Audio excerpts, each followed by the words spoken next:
Good evening, Gills fans. Welcome back to Gills in the Blood TV. It's time for another weekly roundup with myself and Boz, and then we will look ahead to Rochdale away at the weekend. But first things first, we did play a game Tuesday evening.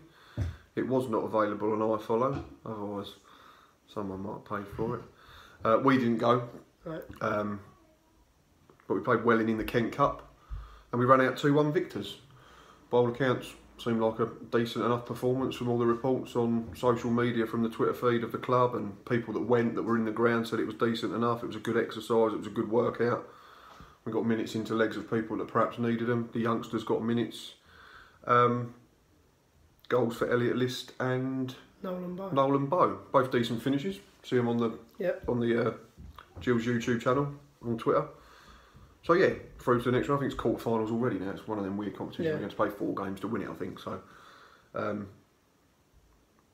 good thing is, similarly to the checker trade, if you do make progress, regardless of what you think of the competition, I think the biggest thing is it's going to get minutes into those, the younger ones, the Old Acres, the Stevensons, the O'Maras, the Chapmans, the Simpsons, the Bows, and then mix it up with a few that maybe are coming back from injury from the first team, like we had Nasseri played, who's not had a lot of minutes first team this season. Sounds like he played well as well. Elliot List, yeah, I think didn't Welling's Twitter account say that he was our best player? Yeah. So that's good to see. Maybe he'll get involved at the weekend.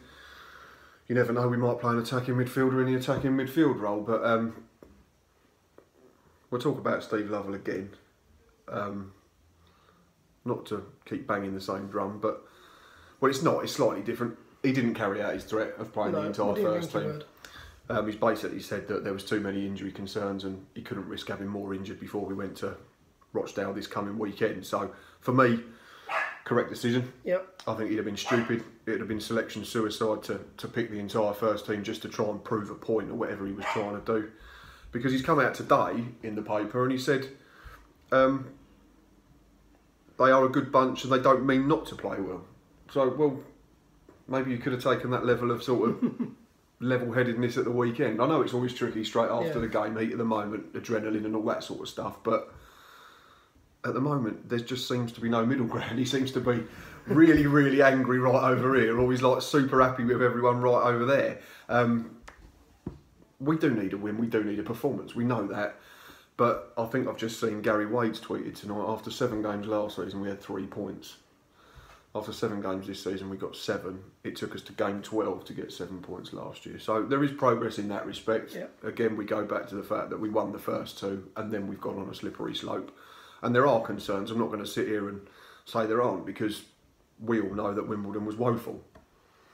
But Elliot List, I tweeted about it in the week, started after Mr. Lovell had threatened to play the majority of the first team. Elliot List was the only one from Saturday that actually started the game. For me, I thought it sent out slightly the wrong signal. Yeah. I think it made an example of him, which for me was wrong, just because I think it's wrong. Wrong because I didn't think Elliot List was one of our worst players on Saturday. And I know we said it already, I still can't buy into this thing where Steve Lovell said he didn't run and he didn't have a go at the weekend, but that's done now. We're not going to talk about that too much. One interesting thing that we just mentioned before we come on air was we both listened to Reece and James on the Gills Fancast podcast this week.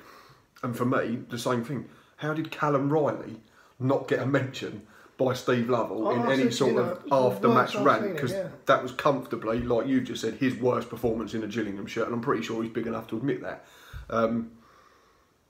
But what was your thoughts on Elliot List then being the only first teamer from Saturday to actually start the game?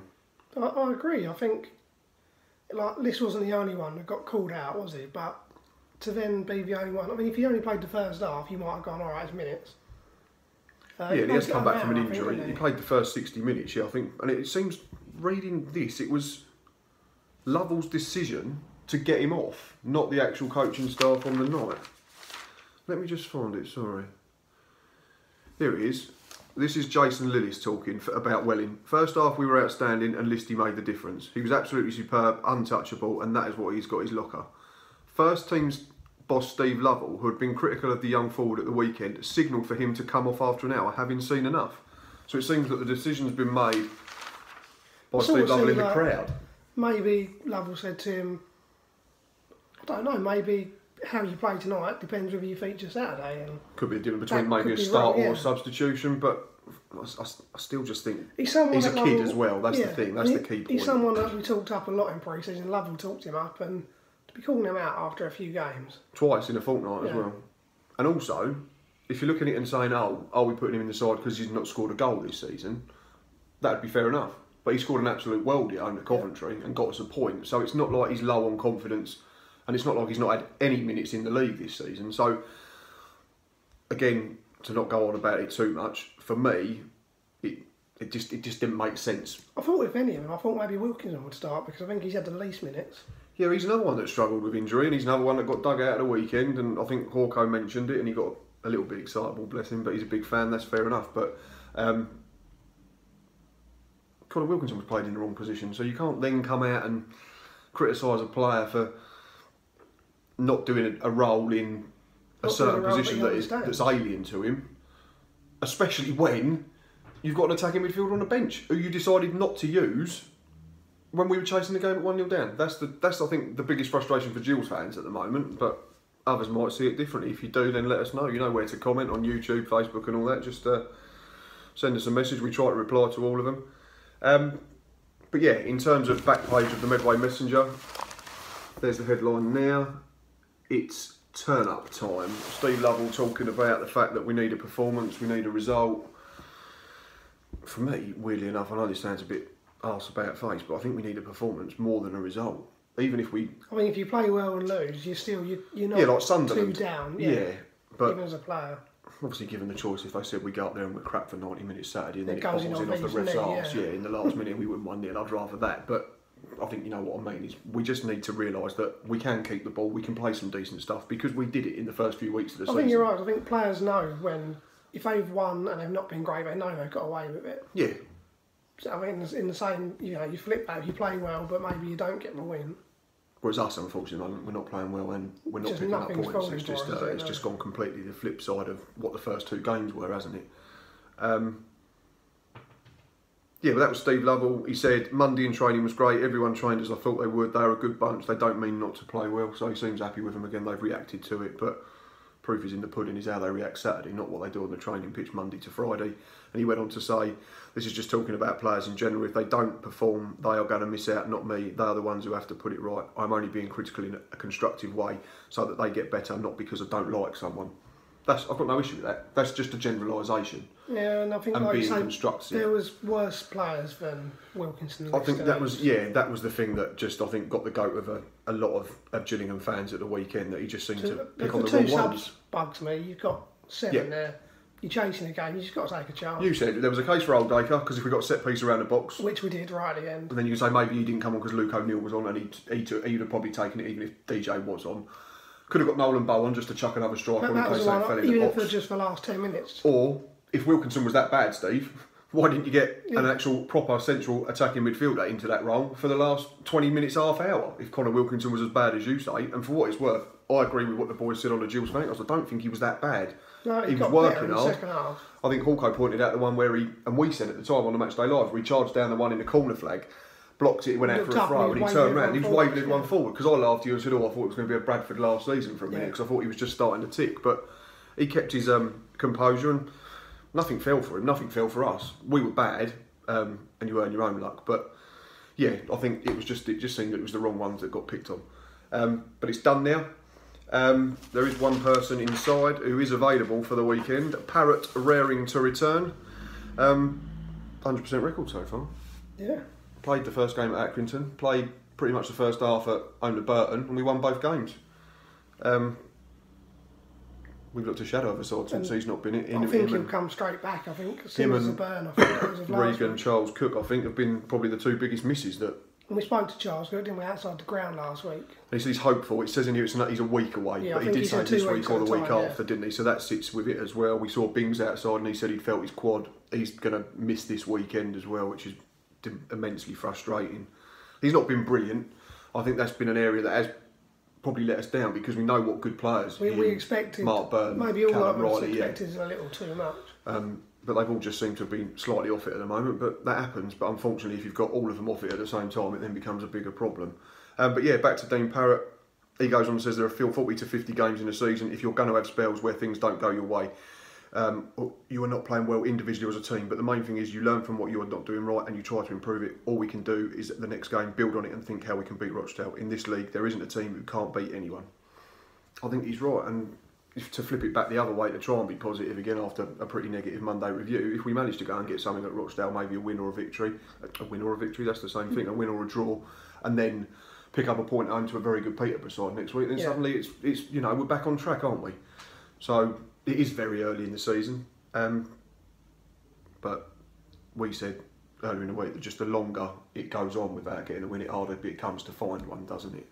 And you could see last week that once their heads dropped, there was no getting them back up. That was it, and it was back to, like, unfortunately, under the bad old days of Adrian Pennant, where we just couldn't see where a goal was coming from, and even set pieces generally weren't great, apart from the Luke O'Neill one at the end, which the keeper shovelled round a post.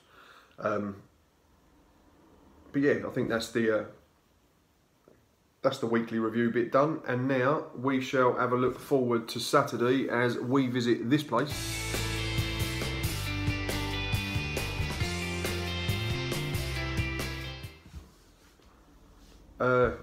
We are off to Scotland Saturday, Rochdale away. I think we've conceded 7 in our last 2 visits. Yeah, it's a bit of an older that trip, isn't it? It's one we don't generally make well. Without sounding, Barnsley. Without sounding too horrible, I think the only silver lining last season was that Paul Scally finally got rid of the football genius after a defeat. So, but again, we're not going to dwell on that. It's a new season. We go up there. I still think if we put out the right team and play the right system and play as well as we can and do all the things we're meant to do properly, I think we've got enough to beat them. But again, that comes from confidence. And I know it's a cliche. I think first goal might be massive at the weekend because they're not great. So in terms of form, last 6, Rochdale have gone lost, drawn, lost, 1 drawn. So that's 5 points from the last 18 available, and Gills have gone 1 lost, drawn, lost. So 4 points from the last 18 available. We both have 2 wins in the league this season, and they have 1 more point than us. They have 8, we have 7. So there's not a lot in it. I think they're 1 place above us.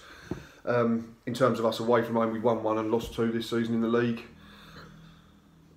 Their home record's absolutely shocking. I didn't realise how bad it was. You shouldn't be saying things like that. But this is Gillingham. They've played 3 times. They've lost all 3 at Scotland this season. They've scored twice. They've conceded 10. I mean, they've lost 2-1 at home to Walsall, 4-1 at home to 4-1 at home to... They lost 4-0 at home to Peterborough, and I can't think of the 4-1 defeat. Barnsley, I think it was. All right. Barnsley, Peterborough have absolutely tonked them, and they lost 2-1 at home to Walsall. So, again, to flip it, that's 3 sides that are right up there, though. So that doesn't necessarily mean too much, because we're a lot lower in the table than them 3 sides are. But again, same as us, if we can have a decent start, maybe pinch the first goal or quieten the crowd, then the fans might start getting on their back, and it might help us. Team news. Oh no, we do Rochdale first, sorry. So I just said to you before we come on here, you know what you get with Keyfield teams, don't you? They don't. They're just going to kick lumps out of here, basically. Yeah, they work hard. They know their system. They'll all do a job. They never tend to have too much star quality. If you look at the majority of their signings this summer, I think they brought in Aaron Wilbraham from Bolton, who's 37. They've got Calvin Andrew up top, who's a similar type of player, a big lump that'll hold it up and play with his back to goal, but they're not going to score here 15, 20, 25 goals in a season. Ian Henderson's still doing a very good job at this level. He's been very good for a long time, hasn't he? And he's a decent foil for the 2 big lumps, isn't he? Depending on which one he plays with, if they do go down that route. But the Stardust, which I think was one of the surprising signings on deadline day, was because some of our fans moaned that we didn't sign him, even though we was desperate for a centre half and a left back. Zach Clough, really good signing for them. I expected him to have started well, and he hasn't really. No, I've not seen a lot of him, but in terms of, he was very good at Bolton at this level a couple of seasons ago, wasn't he? And then he earned a move to Forest. Hasn't quite worked out. So in terms of geography, you can understand the loan move. That's why he stayed up north. That's where he's from.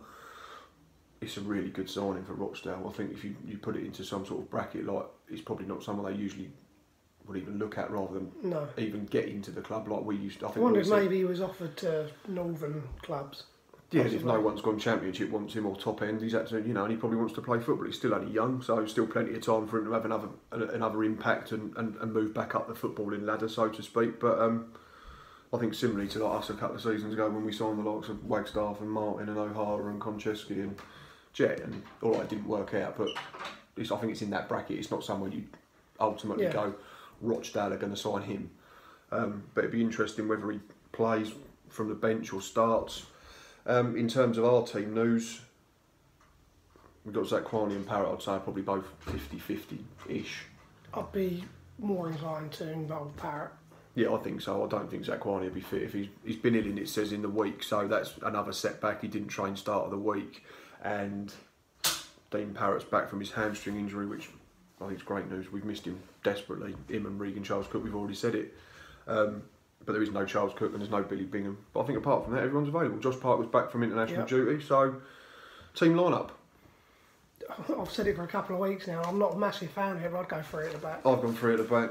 So goalkeeper, we agree. Thomas Holy. I think back 3 we're going to agree then. Lacey, Amar, Ogilvie. Yeah. Yep. There could have been a temptation to maybe play O'Neill as a centre half, but I think if you can get Lacey to the right hand side, then Ogilvie from the left, you can put Max Amar in the middle. Wing backs. Fuller and Garmston. 2 centre midfielders I think would be different. I've got 1 I think would be the same. Well, he'll go Byrne and Riley. See, I've got Byrne. I've left Riley out. I've persisted with Josh Reese. I know some people didn't think he was all that last week. I thought he'd done all right considering he's already had a lot of football. And I think with Zakwani out, Riley will play because he's next in line to captain, isn't it? Fair point. Yep. So that might be, but didn't think of it like that. Right, and then I'm playing an attacking midfielder. Whether it's an attacking midfielder in that role, you don't know. But I've gone for listing a number 10. Okay. I've got Navid Nasseri in the number 10. That's a big course and he's not played a single minute. Well, let's give him a chance. It can't be worse than what we've done, surely, for the last 4 or 5 weeks. So let's play him in his right position. Let's get centre-backs at centre-back. Let's get wing-backs at wing-back, centre-midfielders at centre-midfield, number 10s at number 10. Front 2? Eves and Wilkinson. See, I've got an even list. So, and that's not anything against Connor Wilkinson. I just think... Neither of us have got Josh Parker in. No, I just think with the travel and the fact that he weren't there last week, I think we put him on the bench. I've got him on the bench with Connor Wilkinson. I've also got Callum Riley, Bradley Stevenson, Dean Parrott, Luke O'Neill and Thomas Hadler. That's my bench. I think it'll be Oldacre over Stevenson. Yeah. It's a weird one, isn't it? We can't tell at the moment. It seems, I'm not sure Steve knows. So I think it might be a case of whoever turns up first on match day. maybe they have a race to see who gets on the bus. Did you see, just mentioning Stevenson? I know what you're going to say. Conor Wilkinson's Instagram was hilarious. When he's chatting up that bird and Conor Wilkinson just takes him out of a 2-foot lunge. On the pool and then out of nowhere Conor Wilkinson slides in and takes him out. Absolutely brilliant. Yes, I did see it yesterday morning. That cracked me up. He's 11-0 up, I think he said. Or something. I think that's what he said. So, and I think there was one of him pushing him in the pool on holiday as well. So we're not too far away. Then I think we've got 1, 2, 3, 4, 5, 6, 7, 9 of the same players. Yeah. You've got listed in a slightly different position. Square pegs round. No, we don't tend to be a million miles away, do we, with team selections? What's that time? Score prediction? 1-1, list to score. Have you got lists as well? That says there, Matt. 1-1, list to score. I think that's not happening then. We'd take a point, wouldn't we? Yeah. Well, last week you got their bit right, or no, Barnsley, wasn't it? Yeah. We laughed and said you got the Barnsley bit right and I got the Gills bit right. So if we both get that the same this week, then we're doing all right. So I think we take a point. Yeah, you build on that. If you go home to Peterborough and pick up a point, it just stops the rot and the run of defeats, doesn't it? So not as negative as Monday. You know what to do. Comment down below on Facebook, YouTube. Comment on the Facebook page when it's up. Twitter, Instagram, wherever you want to get in touch. We do try to reply to everyone. We appreciate you all getting involved. We will not be travelling to Rochdale at the weekend. But we do need to book Portsmouth tickets shortly. It looks like it's going to happen, yeah. I'm pretty sure I've got a day off now. Beautiful. So we shall be at Fratton Park in a few weeks. That's soon coming round. 16 away from 900. We've been stuck on that for a little while now on YouTube. If you can... possibly you bunch of wonderful people share and tag people to get them to subscribe to the channel and get us to 900 as quick as possible, that'd be brilliant. And until next time, up the Gills.